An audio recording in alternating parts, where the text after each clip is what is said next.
Al Gore making a pitch to encourage the nation to become more eco-friendly. Marianne McClary is at the World and National Desk with what the former vice president said today. And, of course, global warming is Gore's signature issue. And he says the nation should set its sights on producing all of its electricity through eco-friendly sources like wind and sun within the next 10 years. And as Susan Roberts reports, the Nobel Prize winner is laying out a plan and throwing out a challenge to the presidential hopefuls.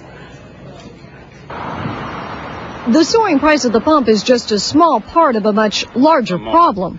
The survival of the United States of America as we know it is at risk. Former Vice President Al Gore returned to Washington with a challenge. He wants to produce every single kilowatt of electricity the nation uses through wind, sun, and other earth-friendly energy sources by the year 2018. The way to bring gasoline prices down is to end our dependence on oil and use the renewable sources that can give us the equivalent of $1 per gallon gasoline. It won't be cheap. Gore estimates the challenge could cost the nation up to $3 trillion. The way Gore sees it, the U.S. can't wait to make this transition. He says it would cost just as much to build coal plants to satisfy our current demands.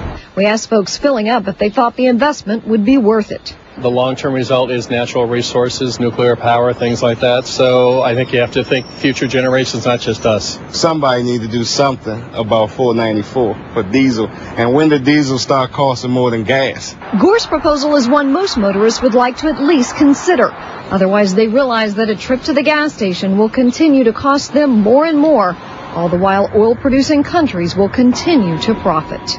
And Gore's proposal would represent a significant shift in where the U.S. gets its power. In 2005, the United States produced nearly 3.7 billion kilowatt hours of electricity, with coal providing more than half of that energy. Nuclear power accounted for 21%, natural gas 15%, and renewable sources about 8.6%.